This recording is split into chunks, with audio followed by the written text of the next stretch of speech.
Welcome back to Uncommon Christianity. Today, I want to take a few moments and build something with you that I believe is very important. As we continue in this series on faith, we are now turning our attention to the Gospels. And I want to say something right from the beginning. If we do not understand what we're seeing in the Gospels, we can very easily misinterpret the kind of faith that we're supposed to live in today. Because when we read in Matthew, Mark, and Luke, you are seeing a lot of faith. You're going to see people coming to Jesus, reaching out to him, crying out to him, pressing through crowds. They're believing for healings, believing for miracles, and believing for help of all sorts. And every single thing that we see is very real. But the question is not whether that's real. This is the question. Is that the model for us today? Or is something deeper being revealed? I want to say this as plainly as I can. In the Gospels, we see two different perspectives of faith. One is the faith that comes to get something from God, but the other is the faith that operates from what has already been given. And if we do not make that distinction, we will spend our lives relating to God, I believe, from the wrong place. Now, before we go into the Gospels themselves, I want to take you for a moment to Peter, the great apostle, because he helps us frame this properly. In First Peter, in the first chapter, he wrote, and he describes this in a very specific way. He says that, speaking of the church, they are a chosen, that we are set apart, that we are brought into obedience through Christ. And then he says something very powerful. He says that we have been born again into a living hope, not a distant hope, not a fragile hope, but we were born into a living hope.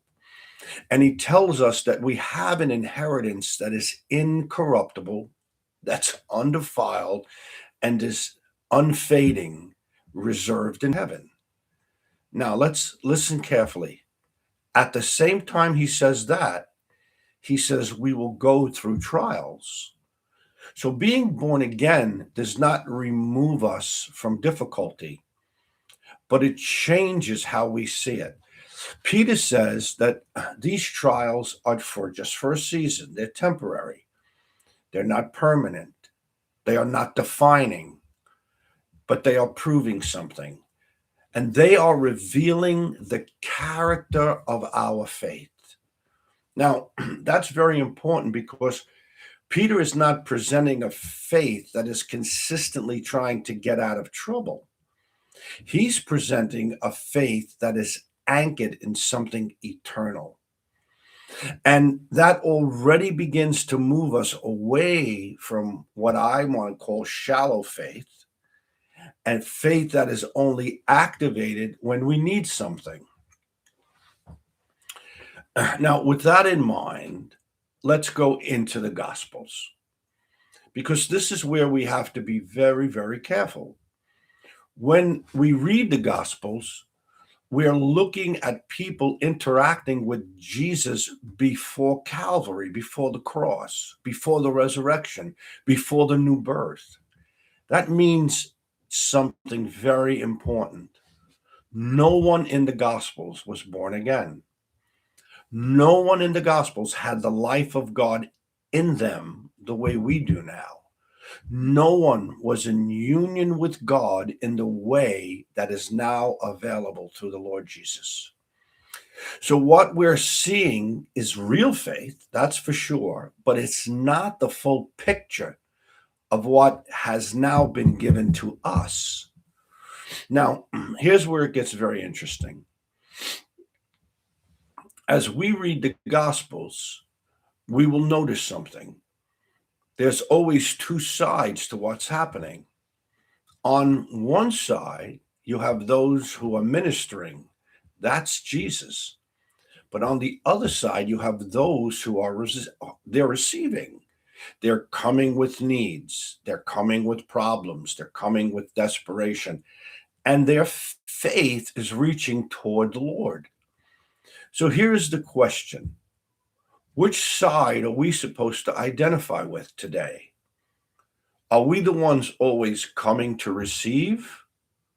Or are we the ones who have been given something and now are called to be the minister? And this is where I want to speak very plainly. Because of what Jesus has done and because of what we have received in him, we are not meant to live as the people constantly in need of ministry. We are called to be the people who minister. And this is the identity of the church. We are the continuation of his life in the earth. The church is the expression of who he is in the earth. Now, I know that challenges many believers because we have been taught to think much of what we see in the Gospels, what that looks like. You know, people coming to Jesus, people asking, people reaching out to Jesus, people hoping in Jesus, people believing for something to happen. And again, there's nothing wrong with that in its proper place. But if that becomes our identity as the church, as the born again, spirit filled church, we've missed something very, very important. Because after the cross, something changed. The faith of the Son of God was made available to us. Not just faith in him, but his faith was placed within us. That means we are no longer relating to him from a distance. We are now living from a union with him. And that's why John's gospel is so important. Because even though the word faith is not emphasized the same way as in the other gospels, John gives us something deeper. He shows us how Jesus lived. He shows us how Jesus saw himself. He shows us how Jesus related with the Father. And then Jesus says something that should stop us in our tracks. He tells his disciples, of whom we are now, to do what he did, to live as he lived, to walk as he walked. Now think about it. He did not call them to stay in the place of need. He called them into his place. So as we move forward, we're going to look at specific things, specific examples from the gospel. We're going to look to see faith in action, and we're going to see people receiving out of believing, receiving miracles. But we're also going to begin to ask the deeper question: what kind of faith was that? And is that the same faith we are meant to live in now? Because here is the reality. If we only see ourselves in the crowd, we will always live reaching, gimme. But if we begin to see ourselves in him, we begin to live releasing. We begin to be the minister. And that's where this is all going. So I want to leave you with this thought as we move into the next episode. The church is not called to be a multitude in need of constant help. The church is called to be a body empowered to minister.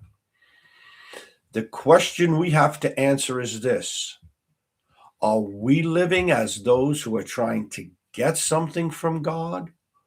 Or are we living from what he has already given us?